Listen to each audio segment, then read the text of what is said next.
Hello guys, welcome back to our channel. This is Boy Ipon again, and today we're going to talk about Maynilad. Right now, currently, nag-iipon na tayo ng Maynilad as part of our portfolio. So kaya tinawag siya natin siyang Bodega Play. And currently, I'm just buying minimum lang na 100 units, no? Just for me to feel the price para at least maramdaman natin kung paano gumalaw yung presyo nito at syempre para maging committed na tayo, no? Pag kasi nakakabili ka na ng share ng isang company, medyo nararamdaman mo na yung galaw niya, yung parang nakasakay ka sa kabayo, no? Nararamdaman mo yung kabayo pag nakasakay ka na sa kanya. Kaya yan, ito yung resibo natin. We bought 100 units at 16.90 and currently my NILAD is trading at around 17.08 pesos. No? So yan yung price niya ngayon, no? Pero hindi naman talaga natin to tinitrade, no? We're trying to mag-ipon talaga, no? Not just for the price appreciation, but currently we're trying to save a lot of these shares, no? Para at least makapag-warehouse tayo o makapag-bodega tayo ng maraming volume. But yun nga, we're trying to enter this stock minimum lang, dahan-dahan, no, para hindi tayo masyadong masaktan just in case kung anong mangyari.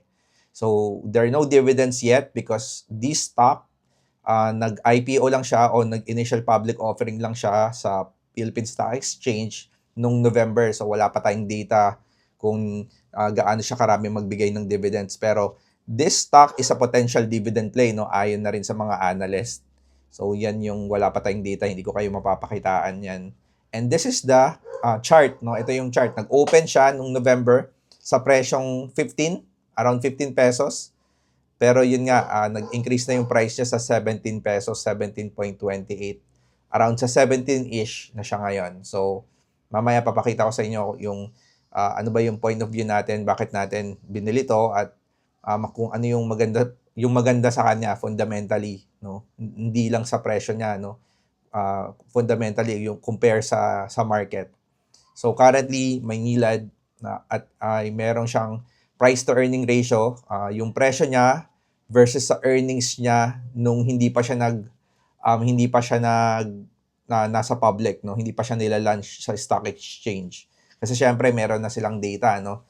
Kasi Maynilad, it's been so long, no, na private company siya, pero ngayon nasa public company na siya and meron siyang price to earning ratio ng 2.8, no, compare sa Manila Water na 8.3, no. So ano ba yung kahalagahan ng price to relation ng price versus dun yung earning, no, sa kada isang share ng Maynilad, no, yung ano ba yung earning niya versus dun sa presyo niya. So mahalaga din kasing malaman natin tong bagay na to, no, at ano ba yung maganda sa data na to.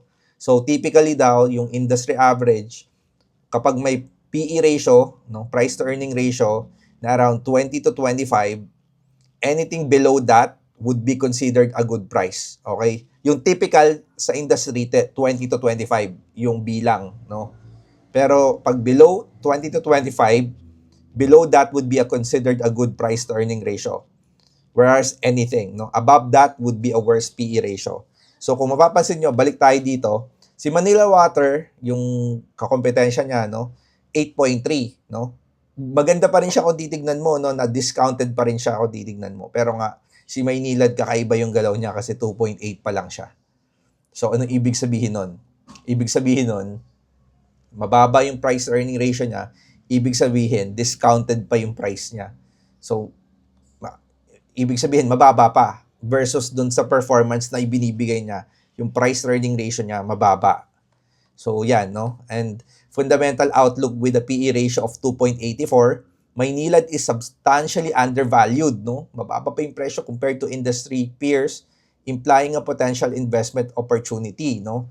Kaso nga lang, syempre, wala pa yung dividend yield, no? Wala pa yung dividend yield na binibigay. Kumbaga, hindi pa sila namibigay ng dividend. Yung price to earning ratio, nakaka-apekto rin kasi yung dividend nun. So, yung potentially, yung 2.84, tumaas pa yan around 5. Pero yun nga, ang average is 2025, sila 2 lang, discounted siya. So, yun lang yung gustong iparating nitong analysis na to. And makikita nyo naman si Maynilad, yung current trend niya is Yung short term niya, yung 30 days, yung 20 days, yung 50 days at 100 days, nag-ano siya, no? Parehas uptrend. So, yan yung trend niya, no? Versus dun sa mga ibang nagpa-public offering na yung IPO, imbis na umangat, bumaba. So, si Maynilad, maganda yung trend niya, no? Pataas, no? Sabi nga nila, the trend is your friend pag bumibili ng stock, di ba? So, earning per share naman, no? Yung earnings, yung kaakibat na earnings per share, no? So, naghalungkat ako sa PSE Edge at kinuha ko yung income nila, no? Kasi makikita mo sa PSE Edge yung income nila, no? And then, kinuha ko rin yung number of listed shares nila sa market at kinumpute ko yung earning per share nila, no? Share na, um, sa kada share, around 1.31, no, yung earning per share nila. So, yan yung kinikita nila. So, technically, kumikita sila. So, and meron din silang return on equity na around 20.83%. So sabi dito, no, yung greater than 10% na ROE are considered healthy na. Pero sila nasa 12.83%. So siguro nasa magandang kondisyon yung return on equity nila, no. So yung 12.83% na return on equity means the company generates 12.83 of profit every 100 pesos of equity, no. Sa kada isang daan na value ng company, kumikita yung company ng 12.83 pesos doon, no, taon-taon, no. So yun yung computation na yan, no. And why this matters with your other numbers, putting everything together, no. So kung titingnan mo lahat ng data na pinapresent natin dito, yung earning per share niya 1.31, no, combination yung price to earning ratio niya na 2.5, extremely cheap. Hindi lang cheap sinabi nila extremely cheap, no. And a return on equity 12.83%, healthy probability. So yung combination ng data na nakalap natin, earning per share, price to earning ratio, return on equity, this combo is not typical for weak companies. Ibig sabihin, hindi weak yung company na to, maganda yung pinapakita niya. And what this suggests, no, the business uses shareholder capital efficiency, and the very low PE is likely due to the external risk matter, fear, or temporary issues, not poor profitability, no. So maganda yung reading ng mga tao and mga ibang analyst, no. And also kung mapapansin nyo, itong Call Financial, this is a broker, no, kung saan pwede kayong mag-open ng broker ng trading account nyo. At isa sa mga stock pick nila talaga si Maynilad, at sinabi nila dito, ang call fair value by their computation ng fair value sa call is around 20.54 pesos. So, yun yung target nila na fair value na price. Pero yun nga, sabi nila dito, buy below 16.70, no? Pero yun nga, by computation versus dun sa call fair value, 20.54 yung target nila. The stock is trading at around 17.08. So, meron ka pang discount na 16.84 pesos. So, kung bibili ka ngayon, yan yung computation nila. So, meron ka pang upside or discounted pa, no, based on their computation. Pero nga, hindi natin masasabi We are not very sure if yung fair value na 20.54 is yan lang. Pwedeng mas mataas pa dyan. Kumbaga, yan lang yung fair value, but syempre, depende na rin yan sa ibang taong magbabasa. Pero ito yung analysis nila So, it's discounted at around 16.84 pesos pa sa ngayon. So, yun lang guys muna sa ngayon. If you're interested to buy this stock, this is the current data that we have. Pasensya na kayo kasi yung ibang data hindi natin makuha kasi bago pa lang siya. No? Wala pang data sa public kung ano yung performance ni Maynilad. Kasi syempre bago pa lang, November pa lang siya ni-launch. At we're going to play on kung ano lang yung data na pinipresent nila dito sa atin. Yun nga Pero syempre, if we want to buy this stock, syempre kung makakabili tayo ng mas mababang presyo, why not no sa 20.54.